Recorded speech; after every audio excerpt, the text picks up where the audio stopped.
Hello, welcome back to my YouTube channel. उन्हाळ्याचा season चालू झाला आहे। उन्हाळ्यामध्ये सगळ्यांनाच आईस्क्रीम खायला खूप आवडतं आणि मँगो म्हटलं की सगळ्यांचा वीक पॉईंट असतो। तर मी आज मँगो आईस्क्रीम कसं करायचं ते तुम्हाला दाखवते। मी अर्धा लिटर म्हशीचं दूध घेतलं आहे, एक आंबा कापून घेतला, त्याच्या फोडी करून घेतल्यात, 1/4 कप मी साखर घेतली आहे, 2 चमचे कॉर्नफ्लॉवर घेतलं आहे, 2 आंब्यांची प्युरी करून घेतली आहे आणि जायफळ पूड घेतला आहे। मी हापूस आंबा वापरते इकडे। तर आता आपण आईस्क्रीम कसं करायचं ते बघूयात। दूध मी कच्चं घेतलं होतं, तर मी आता दूध पहिले उकळून घेणार आहे। आपल्या दुधाला उकळी आली आहे। मी आता साखर घालते। मी 1/2 कप साखर घेतली होती। साखर घातलं आपल्याला ढवळत राहायचं आहे। दूध अर्धा लिटर होतं, तो आपल्याला थोडंसं घट्ट करायचं, आटवून घ्यायचं आहे। साखर विरघळेपर्यंत आपण मोठा गॅस करून दूध हलवत राहणार आहोत। हलवत राहायचं नाही तर खाली लागण्याची शक्यता असते आणि दूध लागायला नको म्हणून मी याच्यामध्ये छोटीशी स्टीलची डिश ठेवली आहे। पण हे घट्ट करून घेऊया दूध। आता साखर घातल्यानंतर पूर्ण विरघळली, साखर उकळी आली होती। मी आता गॅस बारीक केलाय। आता मी कॉर्नफ्लॉवर घेतलाय, ते ह्याच्यामध्ये मी दूध आहे ना आपलं, हे दूध घालते।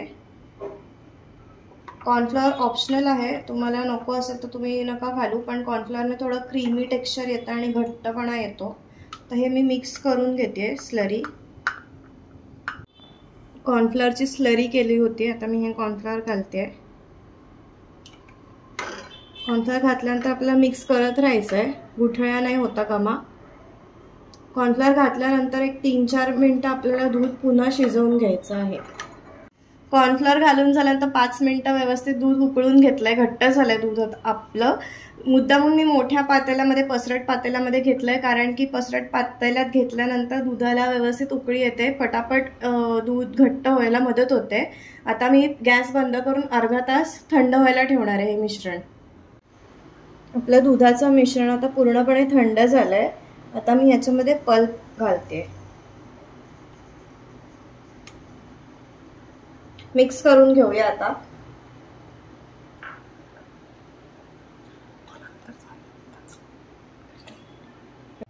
आपला मँगो पल्प व्यवस्थित मिक्स झालाय दुधामध्ये। आता आपण जायफळ पूड घालूया। आंब्यामध्ये जायफळ घातलं की छान टेस्ट येते, वास पण छान येतो। मिक्स करते।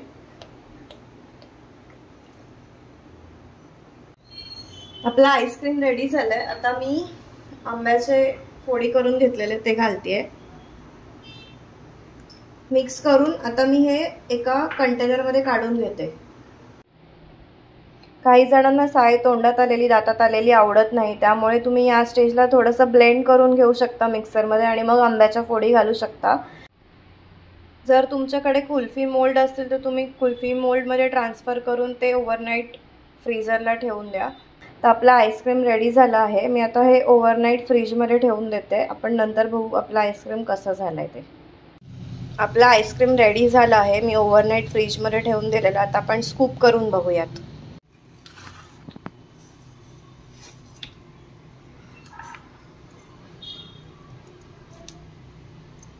आपला मँगो आईस्क्रीम रेडी झाला, एकदम परफेक्ट स्कूप निघालेत।